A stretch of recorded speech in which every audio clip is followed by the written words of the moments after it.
Mannar Parumala Devaswom board college വിദ്യാർത്ഥികളും ABVP പ്രവർത്തകരുമായിരുന്ന Anu, Sujith, Kim Karunakaran എന്നിവരെ ദാരുണമായി കൊല ചെയ്ത സംഭവം നടന്നിട്ട് ഇന്നേക്ക് 27 വർഷം. ഭരണസ്വാധീനം ഉപയോഗിച്ച് കേസിന്റെ FIR പോലും CPM ഗുണ്ടകൾ തിരുത്തി. പ്രതികൾ എല്ലാവരും മാറി മാറി വന്ന സർക്കാരുകൾ നൽകിയ സംരക്ഷണയിൽ ഇപ്പോഴും സ്വതന്ത്രരായി സമൂഹത്തിൽ ജീവിക്കുന്നു.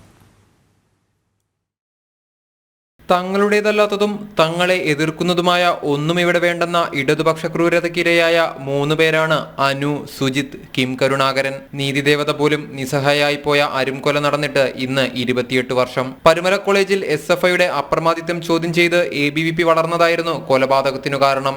1995 കോളേജ് യൂണിയൻ തെരഞ്ഞെടുപ്പിൽ ആർട്സ് ക്ലബ് സെക്രട്ടറിയായി ABVPയുടെ അനു വിജയിച്ചിരുന്നു. 1996 ജനറൽ സെക്രട്ടറി സ്ഥാനാർത്ഥിയായി മത്സരിച്ച അനു 11 വോട്ടിനാണ് പരാജയപ്പെട്ടത്.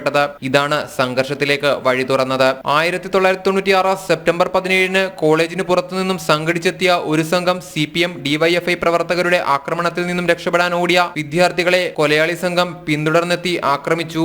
ഗത്യന്തരമില്ലാതെ പമ്പയാറ്റിലേക്ക് ചാടി നീന്തി രക്ഷപ്പെടാൻ ശ്രമിച്ച അനുവിനെയും സുജിത്തിനെയും കിം കരുണാകരനെയും കല്ലെറിഞ്ഞ് നദിയിൽ തന്നെ മുക്കിത്താഴ്ത്തി കൊല്ലുകയായിരുന്നു. വിദ്യാർത്ഥികളെ രക്ഷപ്പെടുത്താൻ കുളക്കടവിൽ നിന്ന് സ്ത്രീകൾ ശ്രമിച്ചെങ്കിലും അവരെയും അക്രമികൾ വിരട്ടിയോടിച്ചു. വിദ്യാർത്ഥികളെ കല്ലും ഇഷ്ടികയും കൊണ്ടെറിഞ്ഞു കൊല്ലുന്നതിന് ദൃക്സാക്ഷികളുണ്ടായിരുന്നു. എന്നാൽ ഭരണസ്വാധീനം കൊണ്ട് തെളിവുകൾ മായ്ക്കപ്പെട്ടു. സത്യസന്ധമായി കേസ് അന്വേഷിച്ച ഉദ്യോഗസ്ഥരെ സ്ഥലം മാറ്റിയും ദൃക്സാക്ഷികളെ ഭീഷണിപ്പെടുത്തിയും CPM കൊലയാളികളെ രക്ഷപ്പെടുത്തി. പോലീസിനെ രൂക്ഷമായി വിമർശിച്ച കോടതി പറഞ്ഞ വാക്കുകളാണ് ശ്രദ്ധേയം.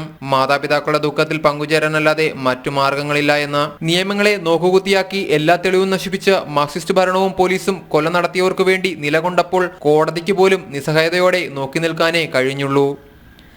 ജനം, പത്തനംതിട്ട.